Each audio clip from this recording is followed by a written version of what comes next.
Halo mahasiswa program studi perencanaan wilayah dan kota Universitas Terbuka. Apakah praktik desain perkotaan yang ada saat ini adalah seni dan kerajinan? Apakah kita sepenuhnya memahami seluk-beluk dan substansi dari bentuk perkotaan sebagai bahan yang dibentuk? Apakah kita dapat memanfaatkan karakteristiknya secara maksimal? Untuk menjawab pertanyaan itu, selamat datang kembali di mata kuliah Perancangan Kota dan Kawasan. Pada video ini, kita akan membahas mengenai modul keempat tentang konsep rancang kota dan kawasan atau biasa disebut urban morfologi. Pembahasan akan dibagi menjadi dua bagian, dengan kegiatan belajar pertama, yakni komponen morfologi kota. Morfologi kota adalah studi tentang perubahan bentuk fisik dan bentuk permukiman dari waktu ke waktu, yang berfokus pada pola dan proses pertumbuhan dan perubahan.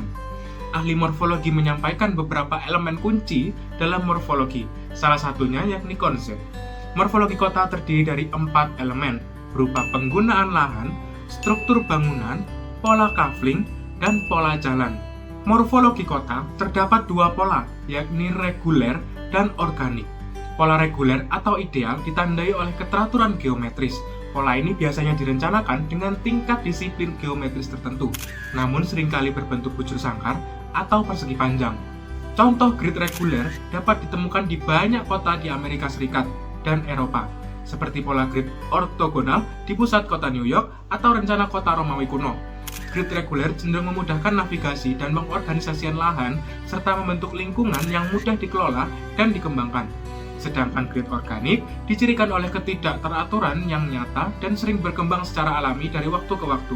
Pola ini biasanya ditemukan di kota-kota praindustri dan sangat dipengaruhi oleh topografi dan pergerakan pejalan kaki. Seiring berjalannya waktu, morfologi kota mengalami transformasi.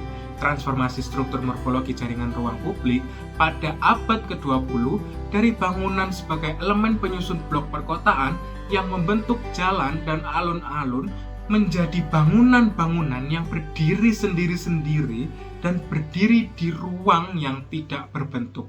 Kegiatan belajar kedua yakni analisis morfologi. Berbagai bentuk kota dan perkembangan kota mencerminkan periode ketika mereka dibangun dan berkembang. Kegiatan belajar kedua ini menyajikan pendekatan morfologi utama yang telah dikembangkan selama beberapa dekade terakhir. Pendekatan tersebut yakni sebagai berikut. Yang pertama, pendekatan historis geografis. Pendekatan ini mempertimbangkan pandangan konsep yang dikembangkan oleh Konzen, berupa fringe belt, morphological region, dan bird gauge cycle.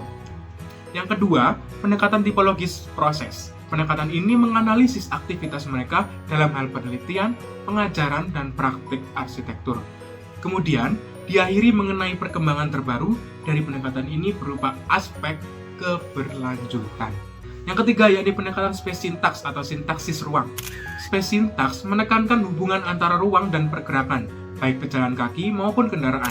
Space syntax mengusulkan bahwa konfigurasi tata ruang perkotaan itu sendiri yang menjadi generator utama pola pergerakan.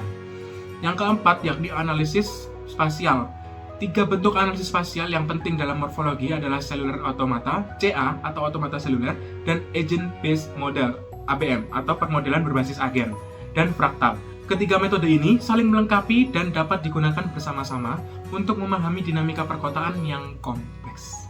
Penggunaan CA, ABM, dan fraktal dalam analisis spasial memberikan alat yang kuat untuk memahami dan memodelkan kompleksitas perkotaan.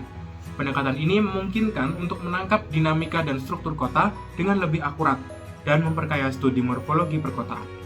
Dengan demikian, kita tidak hanya memahami pola pertumbuhan kota saja, tetapi juga menghargai kompleksitas hubungan antara manusia dan lingkungannya, serta bagaimana desain kota dapat menjadi katalisator untuk kualitas hidup yang lebih baik dan berkelanjutan bagi penduduk-penduduknya.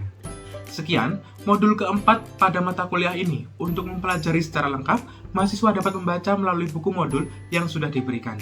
Terima kasih, sampai jumpa kembali.